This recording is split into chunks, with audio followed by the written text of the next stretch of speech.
It's another co-directors Wait, podcast. it's co-pilots, isn't it? Oh, you're so fucking funny. No, it actually did happen. We fucked up. It happened. It already happened. I think we explained all this on the co-pilots. That we fucked up. I don't know. I still struggle decoding your combined schedule, so I don't know which one comes out first. But we watched the wrong thing. They come out in the order that they're listed. Right, but that's fine then. We've done the explaining. Oh, actually, there might be people listen, don't listen to co-pilot. I don't fucking know why, but yeah, we watched the wrong thing last week, so we're recording this. Lastminute.com. Yeah. I mean, it's not quite last minute. It's still got some time. Yeah. Ooh. I just heard a hula-mugga. I need to. That's very unprofessional, he said, turning his own phone onto silent. Because I forgot. Yeah, it's lucky that I'm the popular one, weirdly. Wait, what? I didn't know we had one that was and one that wasn't popular. No, we're both unpopular. That's alright then. This episode, we are discussing the pilot, if you like, film of Sam Mendes, which is American Beauty. Richard, have you seen any other Sam Mendes films? I'm just looking at the list. Would you like me to read out the list? So, American Beauty, you've seen that. Road to Perdition. What one's that? Has that got Viggo Mortensen in it? Gangster thing. Nope. I don't think so. It's Tom Hanks. I've seen Skyfall and Spectre. Yeah, I think that's pretty much all I've not seen any of his ones. I haven't seen. I wanted to see Jarhead when it came out, but then I didn't. So, haven't seen it. No, I've not seen it either. I've not seen Away We Go, but I've heard that's really good. Skyfall, obviously. Spectre, yes. Oh, he was a director on. Oh no, he was a producer on Penny Dreadful. Yeah. Did you remember like his name came up in every? No. I guess if you're not. I watched one episode. Hugely well. Oh yeah, I watched like nearly the first series, but it just didn't grab me. In the end, it just wasn't. So Sam Mendes, he was a theatre director. That is very apparent, I think, in American Beauty, because there are shots where it's like set up like a stage play, like particularly the dinner scene. Yeah, that's true. I didn't notice that. Yes. Okay, moving on. American Beauty then, 1999. Starring a now fairly troubling portrayal of an old man perving on a younger person by Kevin Spacey. Yeah, it makes the whole film a little bit more creepy. Well, I sent you a message when I was watching it. It was like, I don't know if it's meant to be creepy or if it's just creepy because it's Kevin Spacey. Yeah. I haven't actually rewatched the film since it all went down with him last year. Didn't the week that came out, wasn't that we did House of Cards? Like quite soon after all the allegations came out. I thought we did House of Cards. I think we've had this conversation before about when we did House of Cards, because I think it was. No, but it hasn't come up in anything else we've done. Why else would we talk about Kevin Spacey? Yeah, that's true. Okay, when did we do House of Cards then? Yeah, I think. Oh wow, we thoroughly research our own podcast. I'm sure it was like 2 or series 1 or 2. House of Cards, series 2. Series 2, episode 6. Yeah, so it wasn't quite. What was it? No, that was 2 years ago now, wasn't it? Jesus, 2017. Anyway, yeah. Yeah, I have no idea when that actually came out, because that was before we started listening to the release dates. Oh yeah, but I haven't rewatched the film because, well, for one thing, I've seen it 100 times because I love it. But I did go back and just as a sort of experiment, I went and watched the scene. You know, the scene where Janie and shit, I can't remember her name. That's bad, isn't it? Oh, I didn't need to rewatch films. I've seen it 100 times. What's the character's fucking name again? Wait, which Angela. character do you mean? Oh. Angela, thank you. Where she's doing the cheerleading dance, and then like the audience fades away, and everyone on the basketball court fades away, and it's just him watching her, and it's all in slow motion, and there's that sort of hypnotic bell sort of tinging away, and he's looking very, very pervy at her while she's dancing, opens a jacket, and the rose petals will come flying out. It's kind of weird watching that now, knowing what we know about him. I think the weirdest one scene for me with all the like Kevin Spacey is when he threatens his boss with like, oh, maybe I'll just throw in a little sexual harassment lawsuit. It's like, oh Christ, I hadn't even thought of that. Oh, you brave man. Yeah. Oh man, I hadn't even. Like that was, I think, maybe the scene that I was sort of like, oh, nah. Is that when he's talking to Brad?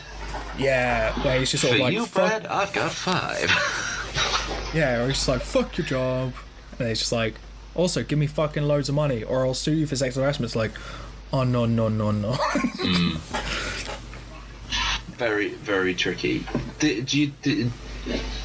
So, could you at all believe in him as Lester then, or does it completely taint you? Kevin Spacey, the man who is now sort of known for being creepy, is a creepy old man? Yeah. It's like he wasn't even acting.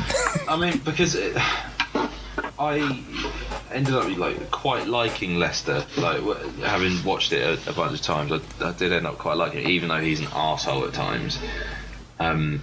It's weird because then I wonder if you can be on board with him now. It's very. I think you kind of can. I think like once you sort of like there are scenes where you're like, oh no. Yeah. But for the most part, you're just sort of like, it's just a dude having a midlife crisis. See, I'm not sure how because I've actively avoided stuff with him in it since it all kicked off. And I don't really know why they just get the feeling. I just don't really need to see you now that we know that you're a bit of a fucking nonce. But I was annoying because I hadn't seen Baby Driver, and then all that stuff came out, and then I was like, oh. Oh, that's it. No, it was about that time, wasn't it? Because we went and saw Baby Driver in the cinema, and then he was in. I was like, this is a bit weird. But then I still haven't quite made up my mind about what I think about Kevin Spacey, because if you're to say I am now trying to avoid art, or if you now have to, reevaluate's a fairer word, but if you actively say I can't watch anything that's made by someone who's done terrible things, that's like 90% of all art, because everyone's done horrible things, maybe not quite to that extent, but if you take it as a crime, there are thousands of artists who've, I'm thinking rock stars, actors, they've all it depends on the crime, I think. Yeah. But the thing, I think for me it was sort of, I just kind of actively tried to put it to one side and just sort of get into the film. Performance. Yeah. I think that's admirable, like, because not obviously what he is atrocious and horrific, but I did wonder what it's, if you can then go back. I wonder if watching House of Cards would be very different, because the first thing you see him do is kill a dog. And now, watching that, you probably... the allegations come out where he was dropped. So yeah. Maybe you could start from like whatever season it's on now and just be fine with it. Might need a bit of backstory for that, though, because I wonder how they got around with it. I think they just killed him. They just killed his character, I think. Like, he died. Well, it's what they did to Charlie Sheen on 2.5 Men. They just went, he's dead now. He got hit by a train in Paris. Yeah, they just killed his character, kept it going for 4 seasons. And then the end of it was like a big joke that it was... to be fair, I rewatched the end of it because I was like, how did that end? And I was like, oh yeah. It's stupid. Oh my god. Yeah, I think it's fairly common. It's more common in TV, I think, than in a film, because you're less likely to reshoot like most of a film.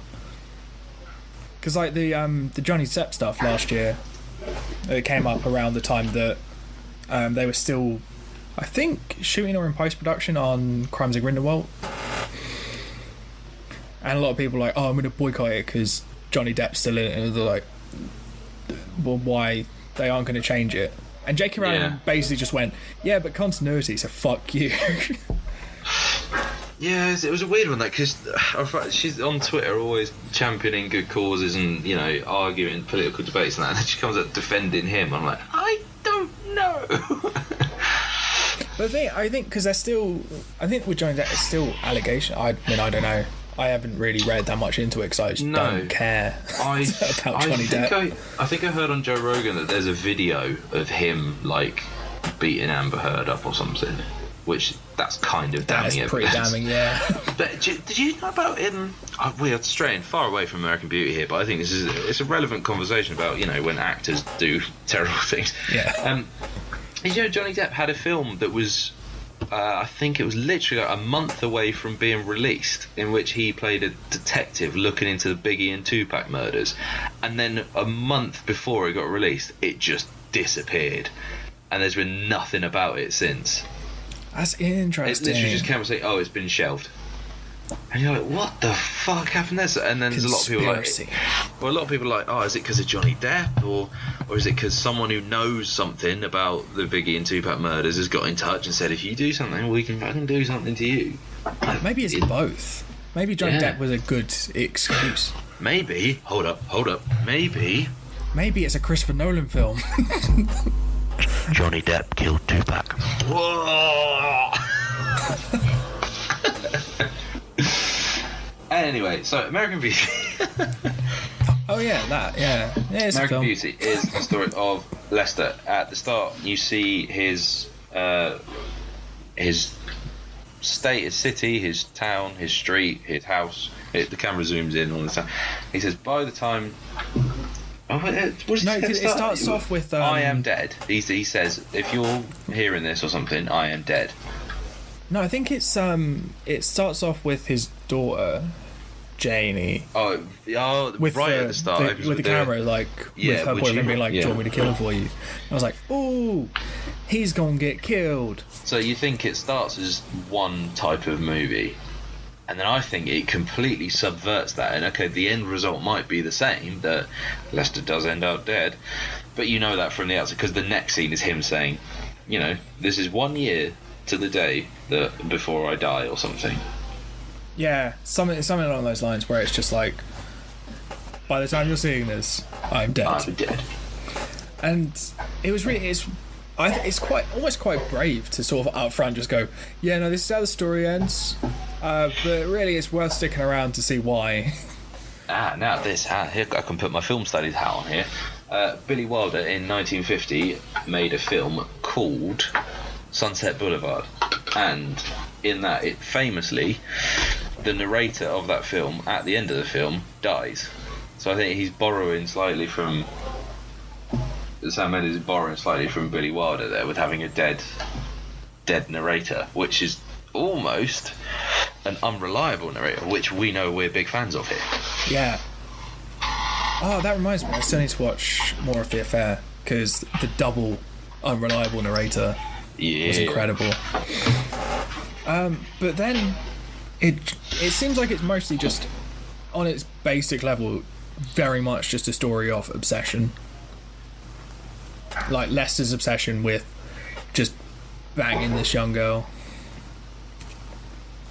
But I think it explores a lot of other stuff through that, but it's mostly the start of that obsession that just causes him to go down that road. The thing is, you almost could argue that it's not, while it is Lester's story, I don't think there's a single character that doesn't have a journey. Like, it doesn't start at one place, go through something, and comes out on the other side changed because of it. With the exception of Jim and Jim, the neighbours. Yeah, who are just there to be like, look, we've got gays. And next door to it's over the road, isn't it? From Lester and his wife Carolyn, Carolyn, she is fucking incredible. She is absolutely... Annette Bening's performance in that is astonishing. But yeah, across the road is Colonel Frank Fitz, who introduced himself as Colonel Frank Fitz, US Marine Corps. When Jim go around and introduce themselves, they just go, he's hugely homophobic. Was painful to watch, because he's like... When they're there with the fruit basket. Yeah, and he's like, so just cut to the chase, what are you saying? It's like, nothing. And it's just like, oh no, but you said you were partners. And it's just like, this man, he does not get it. So what do you do? He is a tax attorney. My favourite thing of that whole bit is then when you get to the end and he kisses Lester and you're like, Oh man, spoilers. This I think this is a. We've already spoiled the ending. That's true, but that's like a big revelation, isn't it? Is the fact that the hugely homophobic man turns out to be repressing his homosexuality. That's fucking an incredible story in itself. But this is the thing about the whole film. Pretty much all the main players could have done the murder. That, and also on the surface they appear to be one thing, but you scratch away just the slightest part of that, just the bare minimum, just a tiny bit, and they're something completely different. Every single character is put on a front. So with Angela, she makes out that she's really sexually experienced, she's had sex with loads of different boys, blah blah blah. Gets to the end of the film, Lester's finally in a position where he takes advantage of her. She then goes, "This is my first time." Frank Fitz, he's all the way through. When he suspects his son of being gay, he beats him. He uses horrible terms, saying, "Oh, I can't have these faggots around," or blah blah blah, all that sort of stuff. He kisses Lester at the end.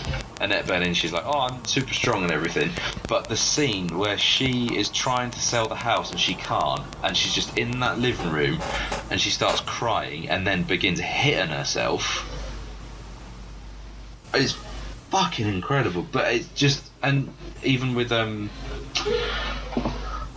Ricky, where everyone at school's like, "Oh, he's a freak," because he goes around filming stuff, and he's filming dead things. He films the famous carrier bag scene.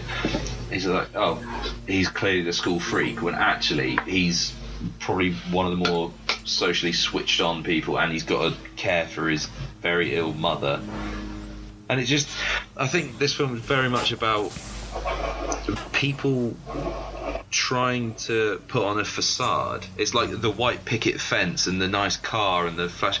You know, as soon as they leave the house, when they're in the house, Carolyn is horrible to Lester. As soon as they leave, it's a performance. So, you know, when Jim's comes over and says, "Oh, how'd you get your rose looking so good?" And she's like, "Oh, well, I'll tell you, eggshells, blah blah blah." When she goes back in the house, she's a dick. Yeah, it's really weird. It's like that.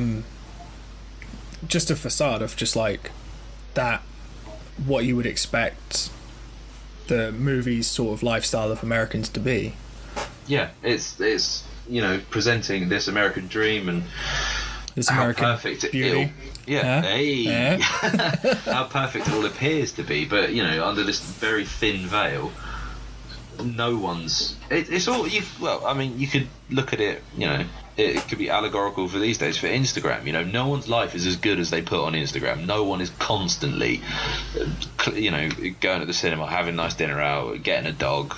You know, no one's life is as shiny as it is on Instagram. And I think, I don't know, my Instagram's fairly accurate to my life. The last thing I posted was a sign in London that just says "Commit no nuisance," because it's genuinely my favourite sign. And have you committed no nuisance? There's a sign that you can't see just off the picture that says "No photography." So. You should have put another one up with the two of them. Like, I'm so conflicted. I mean, the real problem is that the second sign doesn't exist. I just wanted it to seem like I was being a dick. I mean, in fact, it's in a tiny little alleyway. There's no nuisance you could commit there. Oh, I'll show you. I'll show you the nuisance you can commit. It's not that kind of alley. But so, just overall then, what did you think of it? I enjoyed it. Which I thought I wouldn't. As soon as I saw heard Kevin Spacey thing, I was like, I don't know how I'm gonna feel about this. Yeah. And I think it took me a little while to get sort of past the, Kevin Spacey, he's creepy in real life too.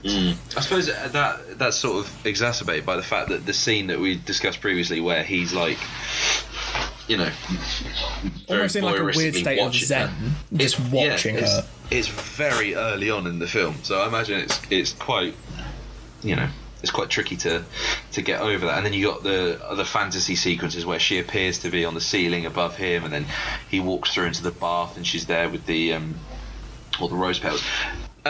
Did you? Then it cuts to him just jacking off in bed. It's like, okay. Well, what does he say? He's choking the bishop, saying hi to my monster. Yeah, I mean the last one was fairly. Some people might agree with that, but oh, no, it's good. Like I didn't like look much past the whole like it's just a story of obsession.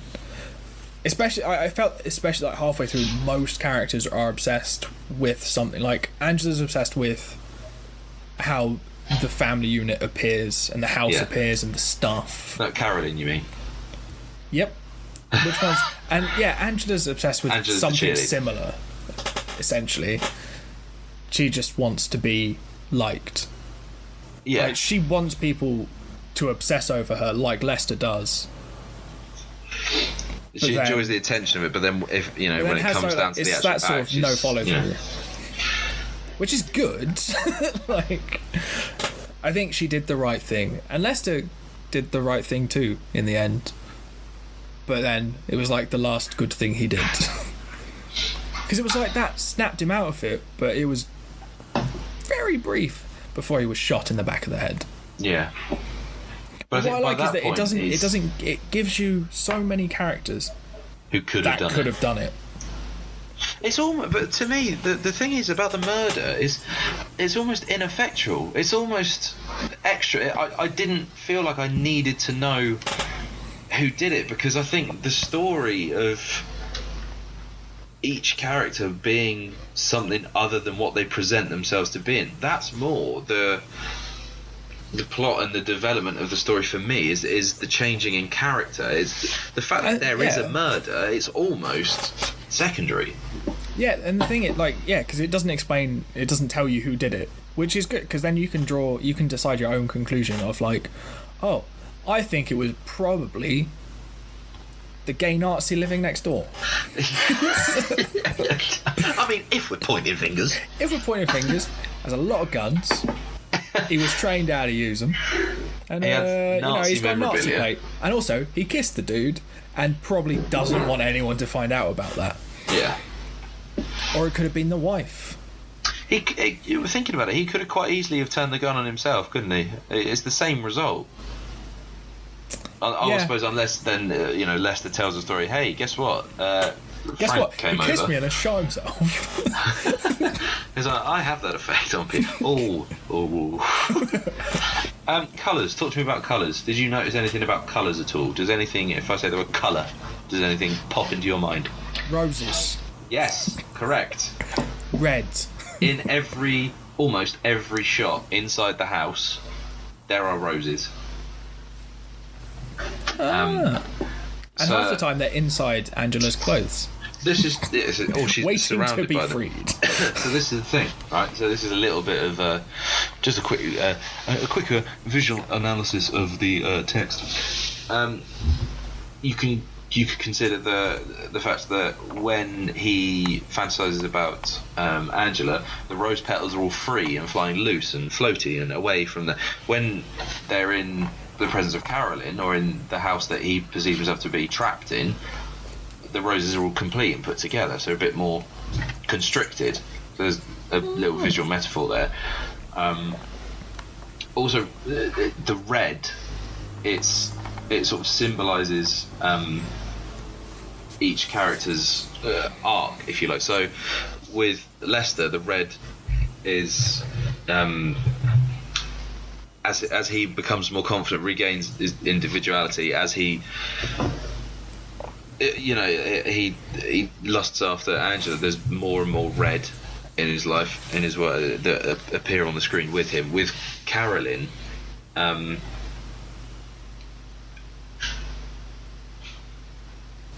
it's when she's in the garden. I'm struggling to articulate what it is I'm trying to say. So when she's tending her garden, she's taking care of the roses, and it's almost, again, it's a facade. She's putting, albeit small, a physical barrier up away from her house to the world. So when Jim comes over and asks her how she takes such good care of it, it's almost where Lester sees the freedom from the roses when he's fantasizing about Angela. She's very much trying to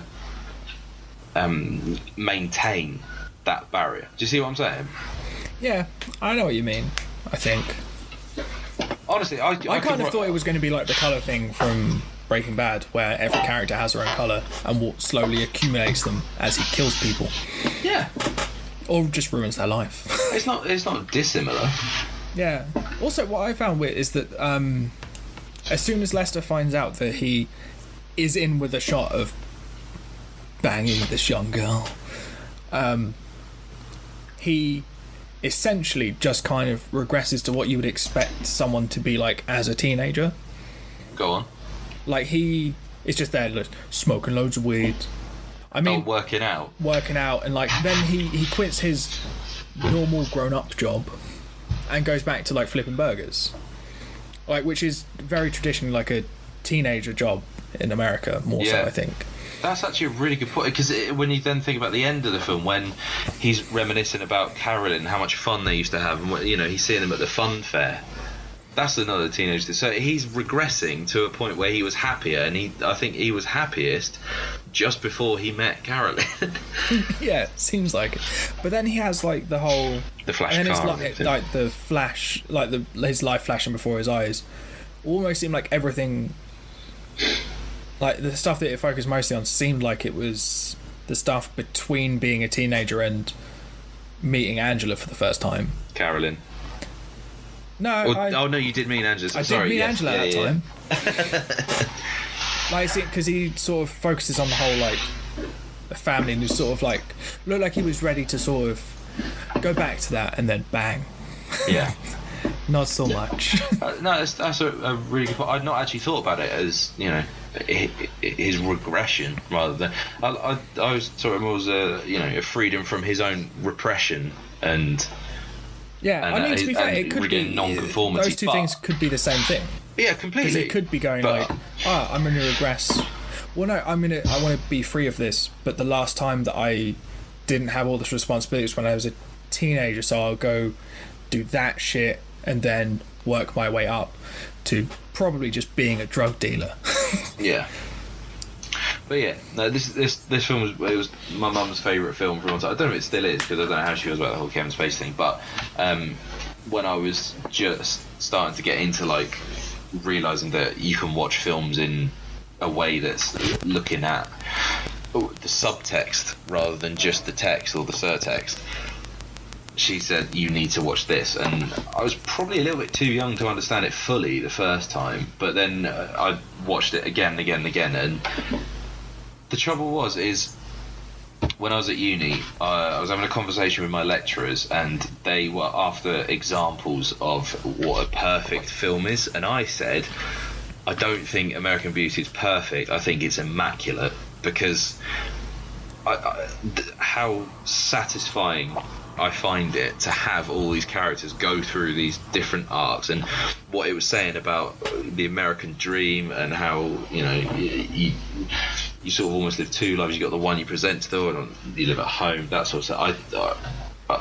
I just found it absolutely stunning. They completely agreed with me. Now I don't know if I can say that, and I've done myself no favours by still not having watched it, because I'm almost thinking like I'm too scared to watch it, because if I do watch it and then think, oh shit, this is fucking horrible now that Spacey's done all this shit, I feel like I'm going to lose something that was hugely important. But I feel like at some point I'm just going to have to give it a go. But then equally, I'm like, well, maybe it's right that I watch and go, oh, I can't stand this anymore, because it might just change the way you view Lester. That's what it could do. It could change the way that you see the character, but it might not stop you enjoying the film. Yeah. I mean, I hope so, because it is fucking incredible. Yeah, it's like an interesting, almost like timeless social commentary. Because like this was like, there's no social media at all in this.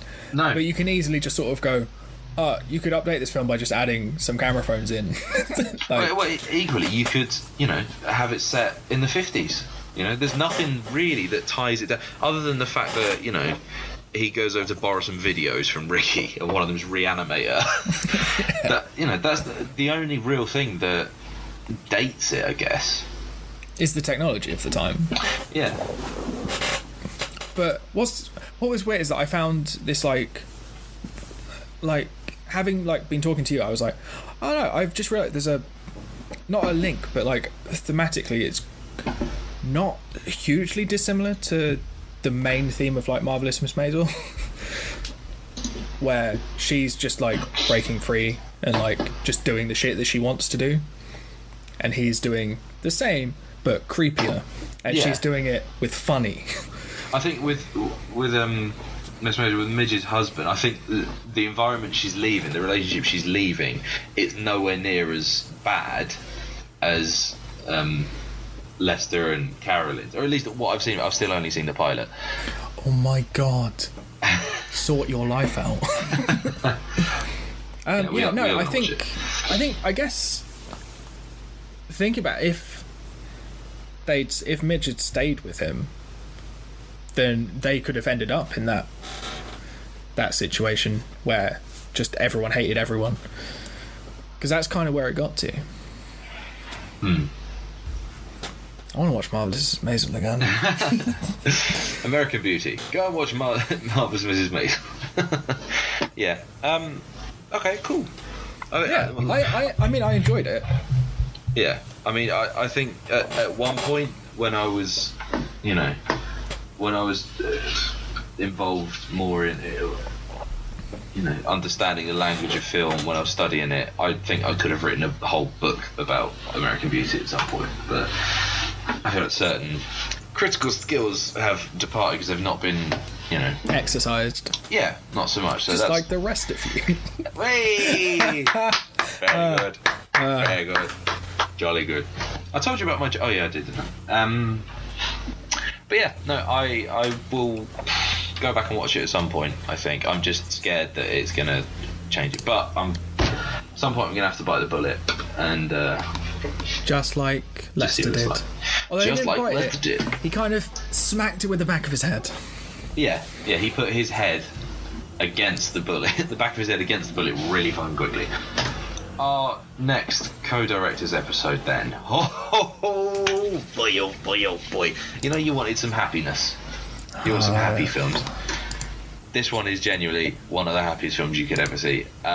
Next episode, sorry. I do that every time. We are going to be looking at the films of Rob Reiner, who, I will look into this on the next recording session. If you look at the films that he's directed, hit for hit, I think he might have a shout at being the director that has the most really good films under his belt. So it's Rob Reiner, and the film we're going to be doing is Spinal Tap. Have you seen Spinal Tap before? No. It's fucking amazing. You're going to love it. Yeah, and then co-pilots. In between that, we've got Dr. Foster and The Replacement. Dr. Foster and The Replacement. I look forward to that. So do I. I haven't watched them yet, but I'm sure. Me neither. I think they're going to be great. Yeah, cheers for listening. We're going to fuck off now because we don't like you. Hey, I like them. Whoever they are. He's lying. I am.